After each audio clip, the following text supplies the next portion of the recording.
Ekonomikoaz galetu didanean, Adrian Zelaia Gabon eta ongi etorri, esan du, Espainiakoaren gandik desberdina izango dela Roberto Uriartek. Laurak, ez ditu egin beste zehaztu gauzak, ze auditoriak egin behar dituzten, egia esan, arazoak ere, ez dira berdinak Nafarroan eta Euskal Autonomia Erkidegoan, ez da? Baina, ze iruditu zaizu zuri? Gustatu jat, Robertok esan dagoena, ze orain arte, jakin barik egon gara, hemengo Podemosek zer esango dagoen hemendik aurrera, ze orain arteko meso guztiak, Podemosen meso guztiak egon dira oso lotuta Espainiaren egoerarekin, Espainiaren arazoekin, Espainiaren zorrarekin, eta barrez. Eta, Podemosen bebai indartu da mesu horren arabera. Baina, bota dauen lehenengo mesu hori nik uste oso positibo izan dela alde horretatik. Behintzate konturatzea, hemengo egoera ekonomikoa eta hemengo erronkak eta diferenteak direla. Nik uste abia punto moduan horrelako zer izan beharko litzake. Mai gainean jarri dituen gaiak uste duzu direla ekonomiaren ikuspuntutik garrantzitsuenak? Klabe bat ikutu dau. Hemengo zorra ez dela hemengo arazoa. Hori klabea da. Beste gauza bada gure arazoa zein dan. Baina behintzat hori horretan asmatzea oso importante da. Nik uste Podemosen gertatu da bebai, zor publika eta zor pribatuaren arazoak nahaztu da bezala. Eta igual Grezian zor publikoa funtsezko arazo bat izan den moduan, Espainian ez. Espainian funtsezko arazoa ez da zor publikoa, zor pribatua baino. Eta hemen ez da zorra, hemen da batez be garapen eredua, teknologia, prestakuntza eta horrelako eredu baten aldeko apostu egitea. Sarritan, Podemos bera identifikatu izan dute Greziako Tsipras alderdiarekin, bide batez esan dezagun Euskal Herria Bildu ere batzutan baietz. Irabazi ditu hauteskundeak, hasi da Europako Batasunarekin negoziaketan, eta batzuen ustez makurtu behar izan du burua. Zuk horrela interpretatzen duzu Greziak egin behar izan duena? Nik uste neurri baten baietz. Inok ez zuen espero, nik uste dut, horrelako negoziazioak aste betean amaitzea. Orduan, hauek hauteskundeak irabazi, negoziatzen hasi, eta jakinda zer dagoen jokua, ezin da erabaki Grezian eurogunearen barne ala kanpoan geratzea egun gutxi batzutan. Denpora irabazi dabe, bai batzuk eta bai besteak. Orduan, hartu daben erabakia, interpretatu daike, erdi utzik, erdi betea. Baina nik uste dut goiz egidala jakiteko benetako apostuan noraino ailegatu den. Kontutan hartuta, Siriza Podemos bezala ez da tradizio handiko alderdi batek hauteskunde konkretu baten egin dituela promesa batzuk.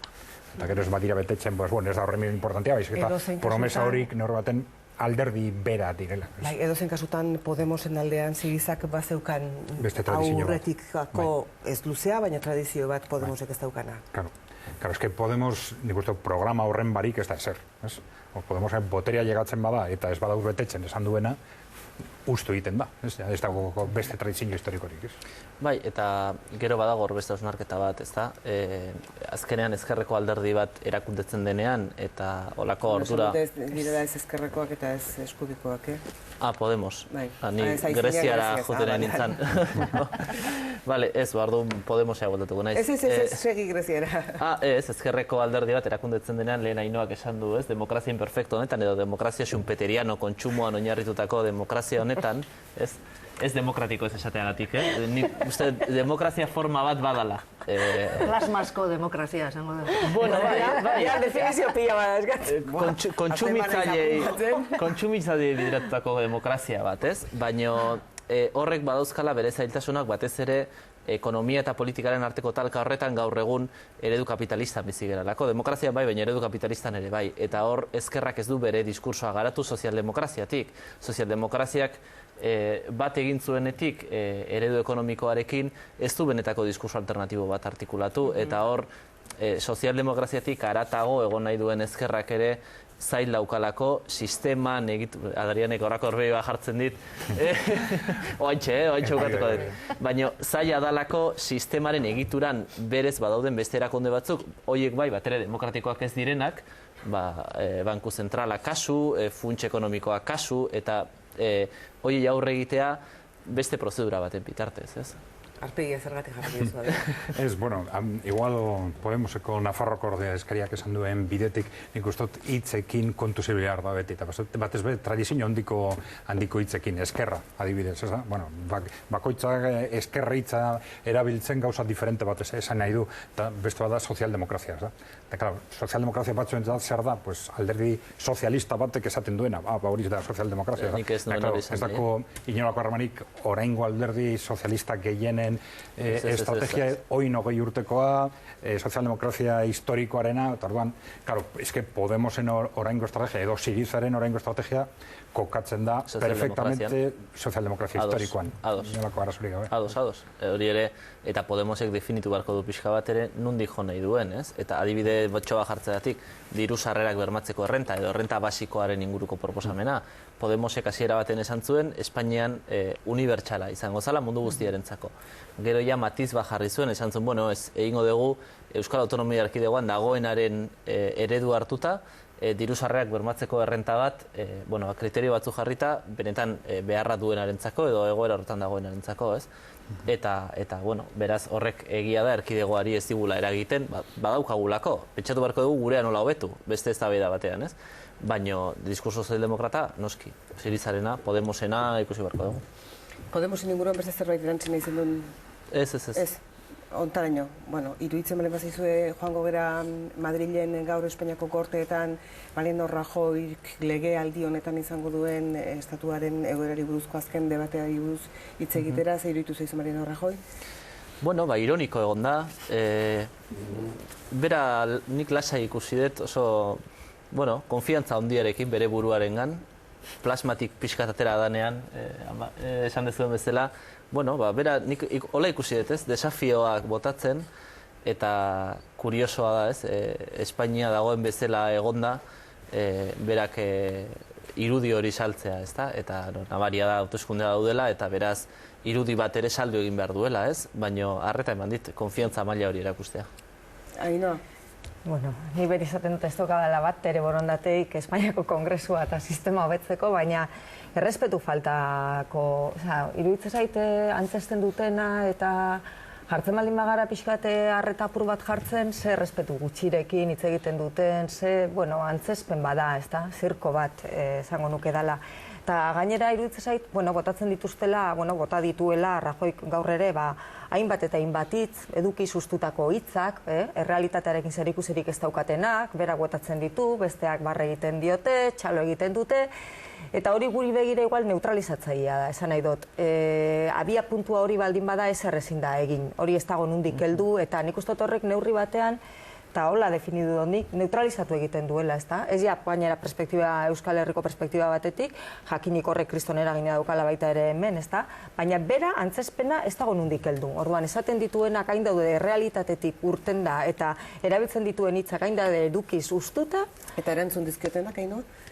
Berdin, nik uste dut alde bitakoa dela, horregatik dinot, ez dela bakarrik berak daukan jarrera izan duen aldartea eta erabili duen tono ironikoa, baizik eta oroar, esango nuke orokorra dela, eta erantzunak eta interakzio guztia dela. Ni emoten dugu nabilela zientzia fiziozko drama bat ikusten, benetan, Amagoia? Nik uste hauteskunde kanpaina hasi dula, beak, ez dakit nola esan, gaur egun da beren neurri sozial batzuk iragarriz, daia esan du gainare ostiralen erateako dutela etxe kaleratzeak eta olako gauzetarako. Ja hasi da, nik uste antzeslana... Baina, klaro, hasi da kanpainan, baina, klaro, realidadeari ez dio erantzuten, esan nahi dut, aipatzen duena, klaro, baina orduan esaten duzu, bape listua ez da izan behar oso inteligentea esateko, norako ari zara hitz egiten. Eta erantzunak ere, Amagoi eta biok lehen egon komentatzen, honea gentozela, kotxean, olako frikia geralako, Rosa Díez entzuten etorri gerala, eta, claro, Rosa Díezek ere bota dituenak eta nola bota dituen, eta ematen zuen tengo una pregunta para usted. ¿Por qué he recibido el email de una señora de Burgos? Eta orduan botatzen zizkion Rajoyri. Bai. Baina, eta hola juntzaio galdetzen, denbora guztian gauzak, eta esatezu, baina hau zer da? Hoi, esantzen du zerbait. Favorez kotxeko viajeaz. Bakoitza gure kotxean, ez gera bakoitza gurean. Galdetu dizuet, ia inork itzein ote dun, atzo, Nazio Batuen Erakundeko bost kontalarik, atea zuten agiri, nire ustez, eozein lotxagorritzeko hori, ia inork aitatu duen eta aipatu ote joan, leporatu joan ezerre Rajoi, esan diazu, nik eske ez deta nahitu, eta orduan uste zu ez, ez? Nik esango nuke ez. Izan ere, harrigarri gaur arratsaldean azpimarran hain zuzen ere gai hori jarri dut mai gainean, besteak beste iruditzen zitzaidalako, adibidez Pedro Sánchezen zen aldetik, itun terrorista sinatu dunean, hainbeste buelta eman behar izan ditu, kode penalaren berrikuntzaren tolerantzia hori dela eta orain oso aitzekia egokia zeukala ertz horri heltzeko, ez da? Baina ez dirudi heldu honik. Ez orduan, horretik, netzako da, hori hauteskunde kanpainako zean, eta hori esate dute politikan sartu nahi baldin bazu, eta ez bazaude gezurrak edo erdi egileak esateko prest, ez sartzeko. Gaur rindu horren ariketa... Horregatik dinot, dala errespetu falta bat, ari direnean maila honetako erreformak egiten, aipatzen da moduan gainera, ez?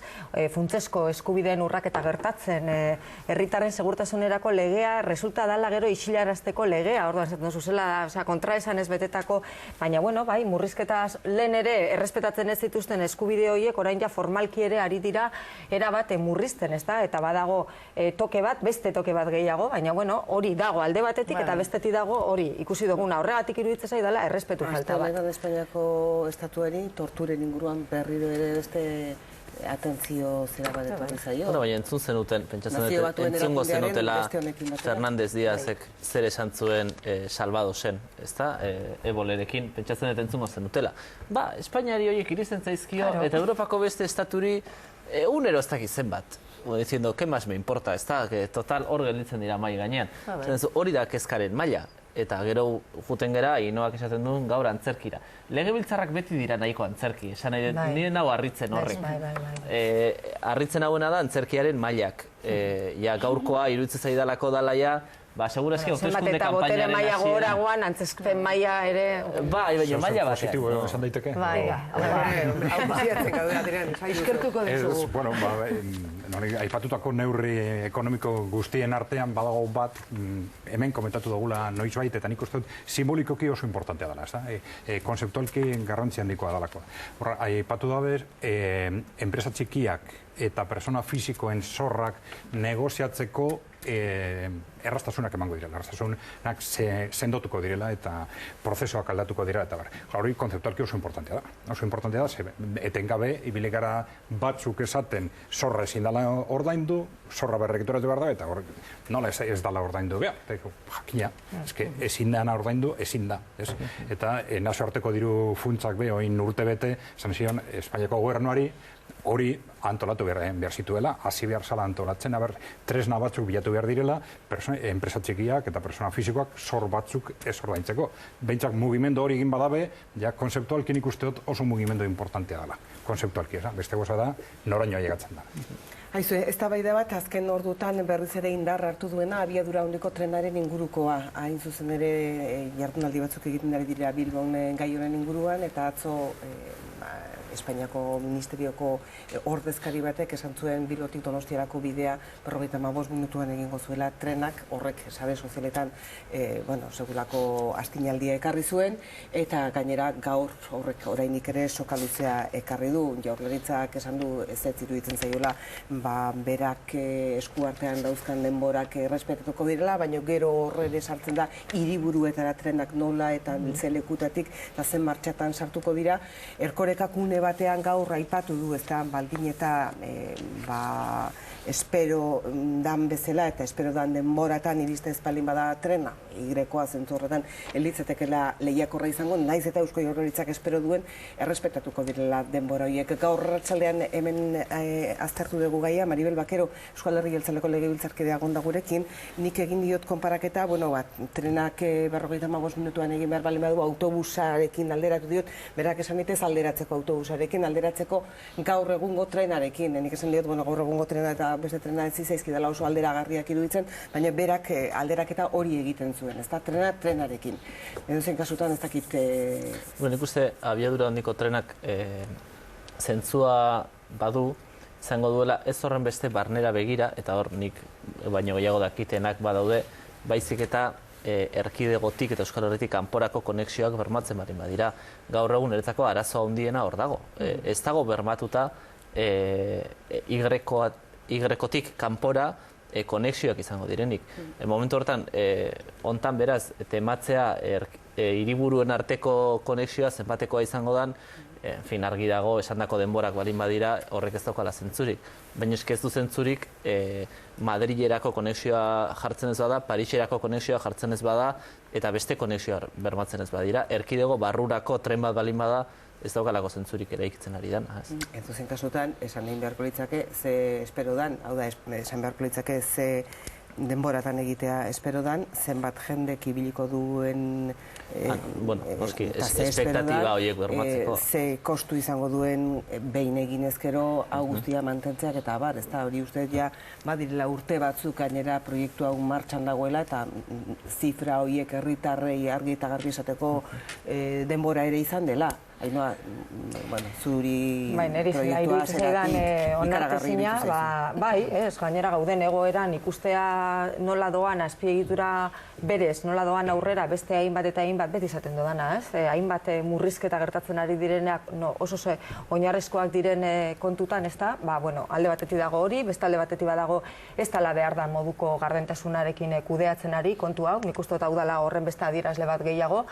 Orduan, batzuk badaude nik uste herri honetan gai hau oso sakon aztertu dutenak, perspektiba desberdinetatik, eta espero dodana da, horiek arrazoirik ez eukitzea iraganean. Ze benetan, horiek arrazoia baldin badaukate eta horien aurre ikuspen guztia betetzen baldin badira, egongo gara sartuta zulo ekonomiko, ekologiko, sozial batean, eta gainera, ez dira beteko hasiera batean eta tarteka botatzen dituzten aurre ikuspenak. Ez denbora aldetik, ez erabileraren dagokionez, orduan, gai hau beti atragantatzen zaidan gaietako bada. Eta horrelakoak ikusten dituzunean, eta gainera egun etorri ikusten dozunean obrak eta gertatzen ari dan guztia, oraindik ere bizibleago egiten dela kontu hau, ez? Jendea dagoenean gozea pasatzen, behar egoera larrian, eta etzaigunean bermatzen benetan honek garapenean, aipatzen duten proiektuaren sustatzaileak izan direnak, aipatzen duten garapen ero hazkunde ekonomiko horretan benetan izango duen eragina, denborak ere auzitan jartzen ari garenean, ez? Nik ados nago,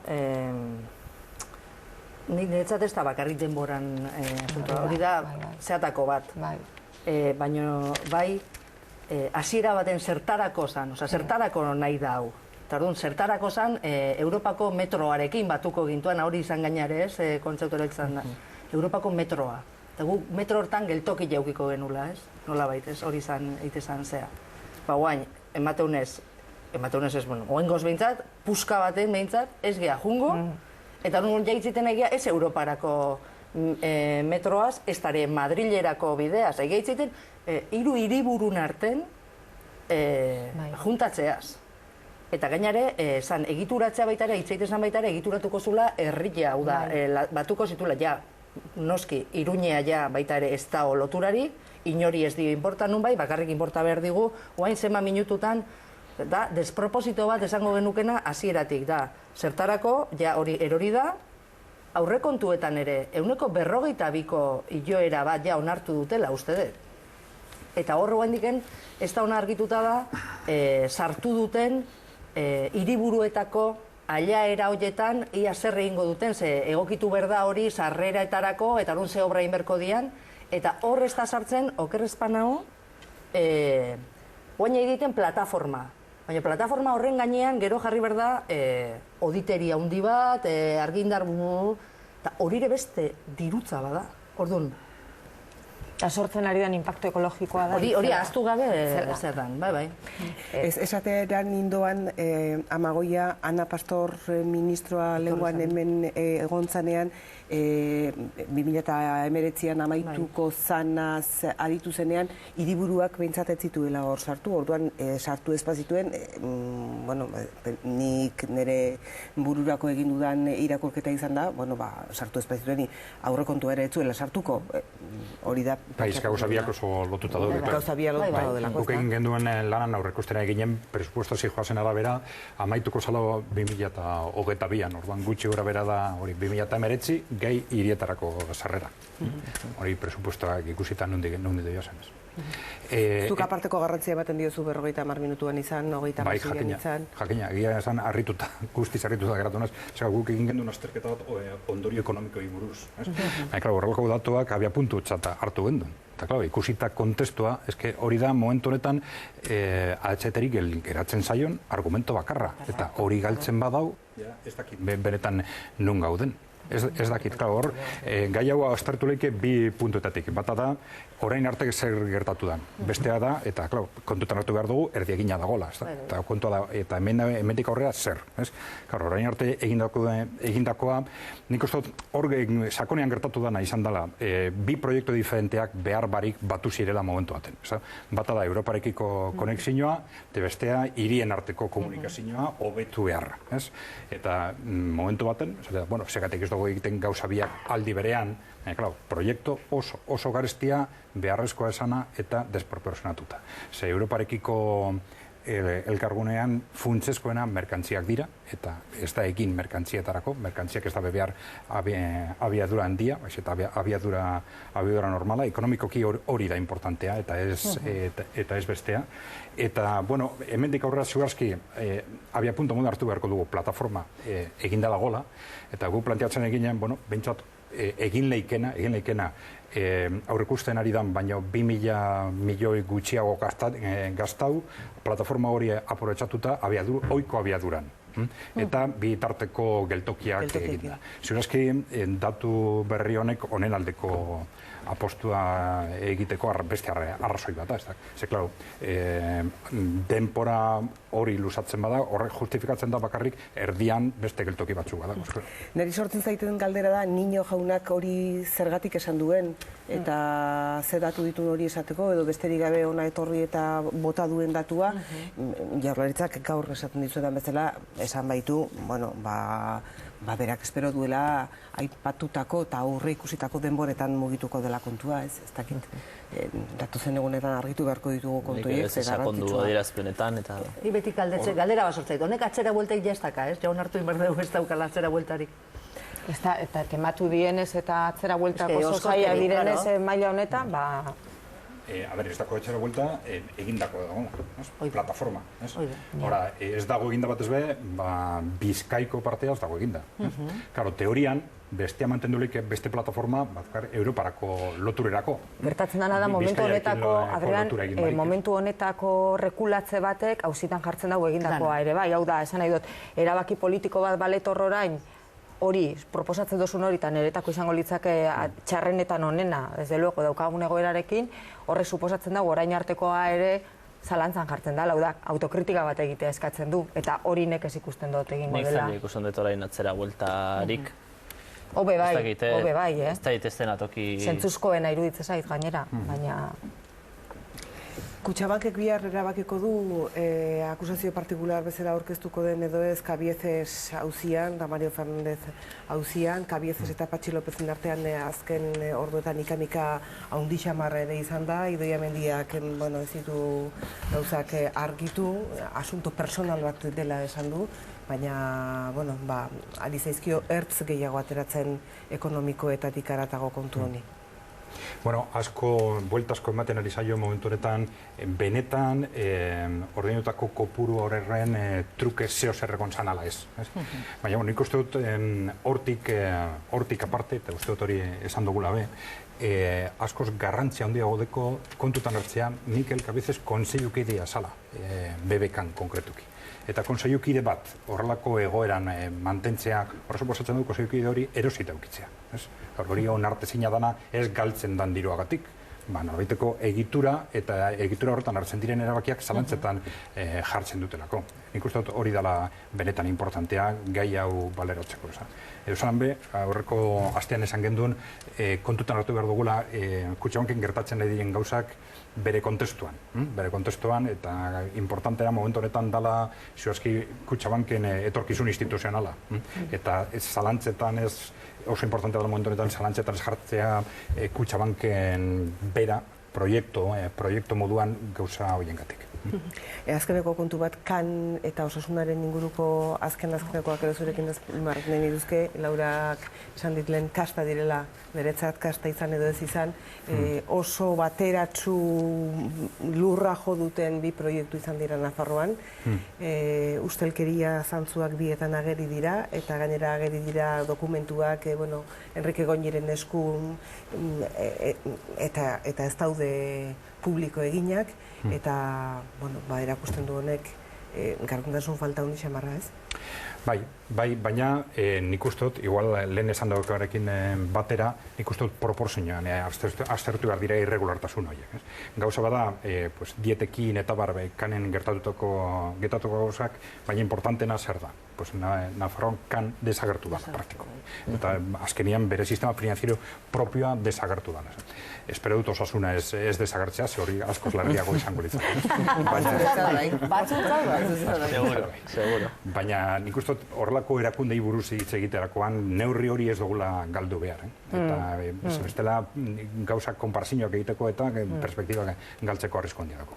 Ni puntu ontara itxian itzan kan galdutzat eman da gero, nahi dut, jakan zer da ba Nafarroan. Bai, baina responsabilitate politikoak eta baloratzeko orduan nik uste dut oso importantea alde batetik irregulartasunak zeintzuk diren eta beste batetik benetako sakoneko arazoa, sakoneko ondamendia zein izan da. Beste zerbait eranzteko? Feliz? Amagoia, Ainhoa? Ez. Batetik erten da bestea sartze gehala. Bai, hori da. Batzuk Aber, Podemosek lortzen daben regenerazio demokratiko.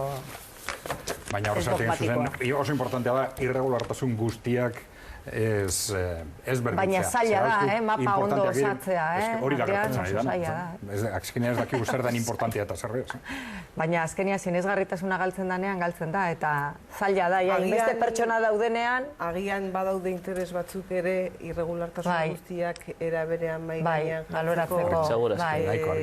Garrantzitsua zer da, zer ez da. Bai, seguru. Eta hortan ikustot kasetario daukazuela funtzio importantea. Osa, que pelota zuen gana. Saiatuko gara, Ainhoa Arrañaga. Zurekin ez dauka zalantzarik. Eta gauero. Adrian Zelaia, mila esker. Zuei. Berriz ere gurekin izateagatik, Feliz Arrieta, Ainhoa Arrañaga eta Amagoia, begira plazerra izan da, esango dizuela.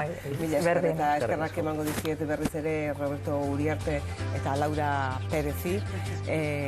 Euskal Herriko Podemosa alduguko bi idazkari nagusiei gaur gauean gurekin izan direlako. Jaun Andreok mila esker izan diguzuen arretagatiko dakizue bihar arratsaldeko 4 eta 4 egun dena bezala zuen zain izango gara.